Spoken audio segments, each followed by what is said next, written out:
Bronze as, जिसे हिंदी में कांस्यकाल कहा जाता है।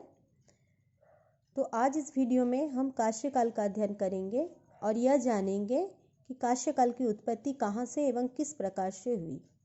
तो इसके पहला वाला वीडियो में हमने स्टोन एज के बारे में पढ़ा और यह जाना कि इसे 3 भागों में बांटा जाता है, old stone age, middle stone age and new stone age, जिसे कि न्यूलिथिक एज कहते हैं। तो न्यू स्टोन एज में आते ही लोगों ने क्या किया, मनुष्य ने कृषि की खोज की, कृषि के संरक्षण के लिए पशुपालन को व्यवस्थित रूप दिया, एक स्थान पर निवास करना प्रारंभ किया और इसी के साथ समाज की स्थापना हुई। तो जैसे ही लोगों ने एक स्थान पर रहने के लिए, निवास करने के लिए गुफाओं में, केव्स में रहना शुरू किए, तो वहीं से उन्हें क्या कि धातु के खजानाओं के बारे में पता चलने लगा। तो अब लोग जो है वो धातु का भी प्रयोग करने लगे, जिसमें से कि पहला धातु कॉपर को माना जाता है। तो अब मनुष्य ने कॉपर से तरह तरह के वस्तुएं, विपन्स बनाना शुरू कर दिया और इस काल को चाल्कोलिथिक एज कहा जाने लगा। तो चाल्कोलिथिक एक ग्रीक वर्ड है जो चाल्को और लिथिक 2 शब्दों से मिलकर बनता है, जिसमें चाल्को का मीन्स कॉपर और लिथिक का मीन्स स्टोन होता है। Chalcolithic also known as eneolithic age.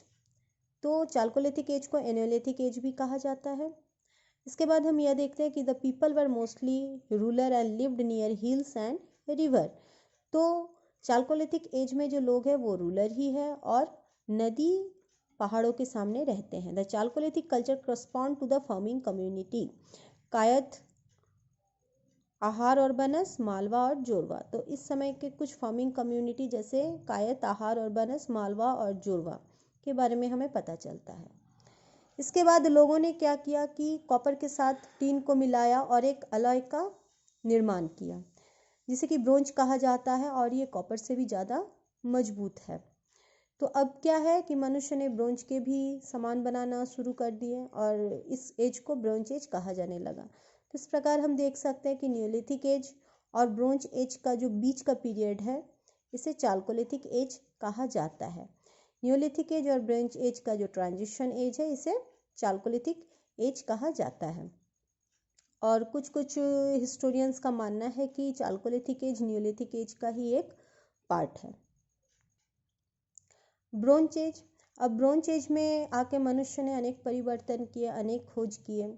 तो ब्रोंज एज में आते ही लोगों ने जो पहले स्टोन, वुड, बोन्स के सामान बनते थे, वेपन्स बनते थे, वो बनाना बंद कर दिए और कॉपर और ब्रोंज के ही सारे वस्तुएं बनने लगे, जिसमें से कि गहने बनते थे, विपन्स बनते थे, औजार बनते थे और घर में भी यूज़ होने वाले सामान बनते थे। तो जब लोगों ने तरह तरह के सामान बनाना सीख लिया, तो उसी के साथ ट्रेड, कॉमर्स, एडमिनिस्ट्रेशन का भी एक नया मोड़ मिला, व्यापार होना शुरू हो गया, टेक्नोलॉजी, नए टेक्नोलॉजी निकलने लगे, इन्वेंशन होने लगे और साथ ही town based civilisation came up for the first time in the different river valley. और इसी के साथ जो हम अभी तक रूलर देखे थे, चाल्कोलिथिक एज तक जो एरिया रूलर था, वो अब क्या हुआ कि अर्बनाइजेशन होने लग गया। तो ब्रोंज एज से ही क्या हुआ कि अर्बनाइजेशन स्टार्ट होता है। People learn how to make bricks and use them in construction. तो ब्रोंज एज से ही लोगों ने क्या किया कि ब्रिक्स बनाना शुरू किया और लोग जो है अब पक्के घर में रहना स्टार्ट कर दिए। Major bronze age civilisation in world, that is. अब हम देखते हैं कि ब्रोंज एज में हमें 4 प्रकार के सिविलाइजेशन देखने मिलता है, जिसमें कि फर्स्ट मेसोपोटामिया, हड़प्पा, इजिप्ट और चाइनीज। तो मेसोपोटामिया वर्ल्ड का फर्स्ट सिविलाइजेशन माना जाता है कि जो 2 नदियों के बीच का स्थान है, the land laying between 2 reverse, tigris and Euphrates. तो आज जहाँ सीरिया या इराक जैसे देश है, वहाँ पहले मेसोपोटामिया हुआ करता था और ये मेसोपोटामिया की जो सभ्यता है, इसे महान मानव की सभ्यता भी कहा जाता था। इसके बाद हम हड़प्पा देखते हैं, इंडस वैली सिविलाइजेशन।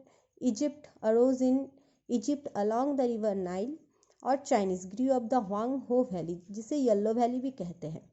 इसके बाद हम ये देखते हैं कि ये मेसोपोटामिया, हड़प्पा, इजिप्ट, चाइनीज है, ये क्या करते थे, ब्रोंज एज के दौरान आपस में व्यापार करते थे, मेसोपोटामिया हड़प्पा के साथ, हड़प्पा मेसोपोटामिया के साथ। तो 4 देश जो है वो आपस में व्यापार करते थे।